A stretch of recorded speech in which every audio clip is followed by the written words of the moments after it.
പശ്ചിമേഷ്യയിൽ അതിശക്തമായുള്ള യുദ്ധം തുടരുകയാണ്. ആണവ കേന്ദ്രങ്ങൾ ലക്ഷ്യമിട്ടും ആക്രമണം നടക്കുന്നുണ്ട്. മധ്യ ഇറാനിലെ ആണവ കേന്ദ്രത്തിന് സമീപം ഉഗ്രസ്ഫോടന ശബ്ദം കേട്ടുവെന്ന റിപ്പോർട്ടുകളുണ്ട്. എന്നാൽ ആണവ ചോർച്ച സാധ്യത IAEA തള്ളി.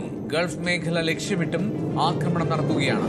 ഒമാനിൽ എണ്ണ ടാങ്കറിന് നേരെ നടന്ന ആക്രമണത്തിൽ ഇന്ത്യക്കാരൻ കൊല്ലപ്പെട്ടു. അതിനിടെ കഴിഞ്ഞ ദിവസം നടന്ന ആക്രമണത്തിനിടെ പരിക്കേറ്റ അയത്തുള്ള അലി ഖമനേയുടെ ഭാര്യയും മരിച്ചു. യുദ്ധത്തിൽ ഇസ്രായേലിന് നൽകുന്ന പിന്തുണയ്ക്ക് ഇസ്രായേൽ പ്രധാനമന്ത്രി Benjamin Netanyahu US president Donald ട്രംപിന് നന്ദി അറിയിച്ചു. പ്രധാനമന്ത്രി നരേന്ദ്രമോദി നൽകുന്ന പിന്തുണയ്ക്കും നെതന്യാഹു നന്ദി പറഞ്ഞു. വിവരങ്ങളുമായി മനു ഭാരത് ചേരുന്നു ന്യൂസ് ഡെസ്കിൽ നിന്ന്. മനു, യുദ്ധം അങ്ങനെ തുടരുകയാണ്. സമാധാനം അകലെ എന്ന് വേണമോ ഈ സമയം പറയാൻ? എൽദോ, നമ്മൾ നേരത്തെ ഈ നതാൻസ് ആണവ കേന്ദ്രത്തിന് നേരെ ഒരു ആക്രമണം നടന്നതിനെ സംബന്ധിച്ചുള്ള വിവരം പ്രേക്ഷകർക്ക് നൽകിയിരുന്നു. അത് ഇൻ്റർനാഷണൽ ആറ്റമിക് എനർജി ഏജൻസി അത് വളരെ ഗൗരവത്തോടുകൂടി എടുക്കുകയും അവർ വിയന്നയിൽ അടിയന്തര യോഗം ചേരുകയും ചെയ്ത ഒരു സാഹചര്യം ഉണ്ടായിരുന്നു. ഇപ്പോൾ രണ്ടാമത്തെ ആണവ കേന്ദ്രത്തിന് നേരെയും ആക്രമണം നടന്നു എന്ന വിവരങ്ങളാണ് പുറത്തുവരുന്നത്. ഇത്തവണ മധ്യ ഇറാനിലെ ഇഷ്ഫഹാൻ എന്ന നഗരത്തിന് സമീപത്തുള്ള ആണവ കേന്ദ്രത്തിലാണ് ആക്രമണം നടന്നത്. അവിടെ വലിയ ശബ്ദം കേട്ടു. പക്ഷേ നേരത്തെ സൂചിപ്പിച്ചതുപോലെ ആണവ ചോർച്ച ഉണ്ടായിട്ടുണ്ടോ എന്ന് വ്യക്തമല്ല. അതേസമയം നഥാൻസിൽ ആണവ ചോർച്ചയ്ക്കുള്ള സാധ്യത ഉണ്ട് എന്നൊക്കെയുള്ള തരത്തിൽ വിവരങ്ങൾ പുറത്തു വന്നിരുന്നു. എന്നാലും അതോടൊപ്പം തന്നെ ആറ്റമിക് എനർജി ഏജൻസി ഇത് ഗൗരവത്തോടെ എടുക്കണം എന്നുള്ള നിർദ്ദേശങ്ങൾ നൽകുകയും ചെയ്തതിന് ശേഷം ഇതാ തുടർച്ചയായി രണ്ടാമത്തെ തവണയും ഈ ഇഷ്ഫാൻ അവിടെ ആണവ കേന്ദ്രത്തിന് നേരെ ആക്രമണം നടന്നിരിക്കുന്നു. അത് വലിയ രൂക്ഷമായ പ്രത്യാഘാതങ്ങൾ ഉണ്ടാക്കും എന്ന കാര്യത്തിൽ സംശയമില്ല എന്ന് ഈ രംഗത്തുള്ള എല്ലാ വിദഗ്ധരും പറയുന്നു. ആയിരക്കണക്കിന് മനുഷ്യരെ പെട്ടെന്ന് അവിടെ നിന്ന് മാറ്റിപ്പാർപ്പിക്കേണ്ട സാഹചര്യം വരും ഏതെങ്കിലും തരത്തിൽ ആണവ ചോർച്ച കണ്ടെത്തിയാൽ. അതുകൊണ്ട് ഇത്തരം പ്രദേശങ്ങളിലേക്ക് ആക്രമണം നടത്തുമ്പോൾ കനത്ത സംയമനം പാലിക്കണം എന്ന് ഉള്ള നിർദ്ദേശങ്ങൾ ഈ അന്താരാഷ്ട്ര സമൂഹം നൽകുമ്പോഴാണ് അത് അവഗണിച്ചുള്ള ഈ തുടരെയുള്ള ആക്രമണം എന്നതുകൂടി ഇവിടെ ശ്രദ്ധേയമാവുകയാണ്. ഏതായാലും വലിയ ആശങ്കയ്ക്ക് ഈ ആണവ കേന്ദ്രങ്ങളിലേക്ക് നടക്കുന്ന ആക്രമണം വലിയ ആശങ്കയിലേക്കാണ് കാര്യങ്ങൾ എത്തിക്കുന്നത്. ബ്രിട്ടീഷ് പ്രധാനമന്ത്രി ഇപ്പോൾ അദ്ദേഹത്തിൻ്റെ ഒരു പ്രസ്താവന വന്നിരിക്കുന്നു. ഈ ഇറാനിലെ പരമോന്നത നേതാവിനെ കൊല ചെയ്യപ്പെട്ടത് അത് ഒരു റെക്ലെസ് മാനറിലായിപ്പോയി. അത് ഈ ഖമനേയിയുടെ മരണം ഇറാനിൽ നിന്നുള്ള ആക്രമണങ്ങൾ അവസാനിപ്പിക്കില്ല എന്ന ഒരു അപായ സൂചന കൂടി ബ്രിട്ടീഷ് പ്രധാനമന്ത്രി നൽകുകയാണ്. അതോടൊപ്പം തന്നെ ഈ ട്രംപ് പറയുന്നത് 49 ഇറാൻ നേതാക്കളെ പലതരത്തിൽ വധിക്കാൻ കഴിഞ്ഞു എന്ന ഒരു കണക്ക് ട്രംപ് പുറത്തുവിടുന്നു. ട്രംപ് പറയുന്നത് ഒരു വലിയ യുദ്ധ തരംഗം തന്നെ സൃഷ്ടിക്കും എന്നാണ് പറയുന്നത്. വലിയ ഭീമാകാരമായ സൈനിക നടപടിയാണ് ഇറാനുമേൽ നടക്കാൻ പോകുന്നത് എന്ന് ട്രംപ് വ്യക്തമാക്കുന്നു. CNN നൽകിയ അഭിമുഖത്തിലാണ് ട്രംപ് ഇക്കാര്യങ്ങളൊക്കെ വ്യക്തമാക്കുന്നത്.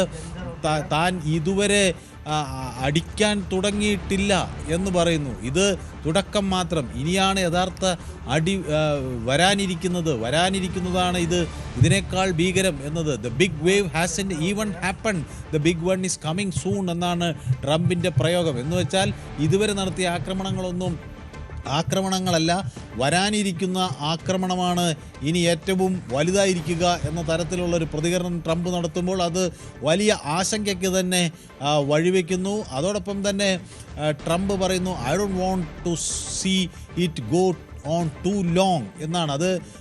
ഇത് 4 ആഴ്ച കൊണ്ട് ഈ കാര്യങ്ങളൊക്കെ അവസാനിപ്പിക്കും, അതിനുള്ളിൽ ഇറാനെ തീർക്കും എന്ന ഒരു പ്രഖ്യാപനം നൽകുന്നു. അത് 4 ആഴ്ചയാണ് പദ്ധതിയിട്ടത്. ഒരുപക്ഷെ ആ പ്രാധാന്യത്തിന് ആ 4 ആഴ്ചയ്ക്ക് മുന്നിൽ അത് തീർക്കാൻ കഴിയുമോ എന്ന ഒരു നിലപാട് കൂടി വ്യക്തമാക്കുകയാണ്. ഏതായാലും ഈ ആക്രമണത്തിൽ അബുദാബിയിൽ നിന്നൊക്കെ ആളുകൾ മടങ്ങിയെത്തുന്നതിൻ്റെ വിവരങ്ങളൊക്കെ പുറത്തു വരുന്നു. അവിടെ കുടുങ്ങിക്കിടന്ന പല ആളുകളും മടങ്ങി വരികയാണ്.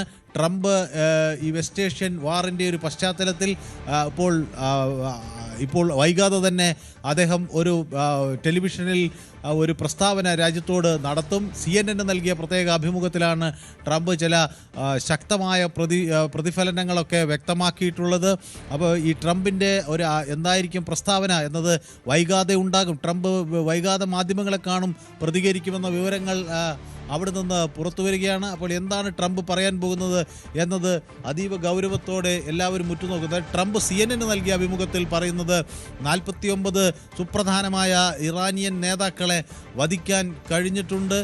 മാത്രവുമല്ല ഈ ട്രംപ് പറയുന്നത് ഇറാൻ ബഹ്റിനെയും ജോർദാനെയും കുവൈറ്റിനെയും ഖത്തറിനെയും ആക്രമിച്ചു എന്നതും തന്നെ ആശ്ചര്യപ്പെടുത്തുന്നു എന്ന് പറയുന്നു. മാത്രമല്ല ട്രംപ് പറയുന്നത് അമേരിക്കൻ സേനാംഗങ്ങളെ ഇറാനിലേക്ക് അയക്കും. അത് ആവശ്യമെന്ന് തോന്നിയാൽ അമേരിക്കൻ സേനാ അംഗങ്ങളെ ഇറാനിലേക്ക് അയക്കും. അപ്പോൾ കരയുദ്ധത്തിലേക്ക് കാര്യങ്ങൾ നീങ്ങും, ഭരണം പിടിച്ചെടുക്കുമെന്നൊക്കെയുള്ള തരത്തിലുള്ള ഒരു പ്രയോഗമാണത്. അമേരിക്കൻ ട്രൂപ്പുകൾ ഇറാനിലേക്ക് പോകുന്നു എന്ന് പറയുമ്പോൾ ഇപ്പോൾ ഈ എയർ സ്ട്രൈക്കുകളാണ് നടക്കുന്നത്. അപ്പോൾ ഈ കരയുദ്ധം നടക്കുക അല്ലെങ്കിൽ ഇപ്പോൾ പശ്ചിമേഷ്യയിലെ ആ പ്രശ്നങ്ങൾ അശാന്തിക്ക് ശേഷം ഇപ്പോൾ അബുദാബിയിൽ നിന്നും പുറപ്പെട്ട ആദ്യ വിമാനം എത്തി. ഡൽഹിയിൽ എത്തിച്ചേർന്ന വിമാനത്തിൽ നിന്ന് അവിടെ യാത്രക്കാർ പുറത്തേക്ക് ഇറങ്ങുന്നു. അവർ അശാന്തിയുടെ സ്ഥലത്ത് നിന്ന് അവർ ഇന്ത്യയിലേക്ക്, സ്വന്തം മണ്ണിലേക്ക് എത്തിയതിൻ്റെ ആശ്വാസത്തിലായിരിക്കും സ്വാഭാവികമായും. ആദ്യ വിമാനം അബുദാബിയിൽ നിന്ന് പുറപ്പെട്ടതായതാ ഇതാ ഇന്ത്യയിലെത്തിയിരിക്കുന്നു. അവിടെ നിന്നും വന്ന യാത്രക്കാർ ഇന്ത്യക്കാരാണതാ ഇപ്പോൾ ഡൽഹിയിൽ പുറത്തേക്ക് വരുന്നത്. തത്സമയ ദൃശ്യങ്ങളാണ് പ്രേക്ഷകർ കണ്ടുകൊണ്ടിരിക്കുന്നത്. മനു, ഇപ്പോൾ യാത്രക്കാർക്ക് അവിടുന്ന് മടങ്ങിയെത്തിയവർ നാട്ടിലെത്താൻ കഴിഞ്ഞതിൻ്റെ ആശ്വാസം പങ്കുവയ്ക്കുന്നു. കുടുങ്ങിക്കിടക്കുന്ന യാത്രക്കാർക്കായി പ്രത്യേക സർവീസ് UAE ആരംഭിച്ചിരിക്കുന്നു. അതോടൊപ്പം ഈ ഭാഗികമായി സർവീസുകൾ പല വിമാന കമ്പനികളും ആരംഭിച്ചിരിക്കുന്നു. അതിൻ്റെ ഭാഗമായാണ് ആദ്യ സംഘം അബുദാബിയിൽ നിന്ന് ആദ്യ സംഘം ഇപ്പോൾ ഡൽഹിയിൽ എത്തുന്നത്.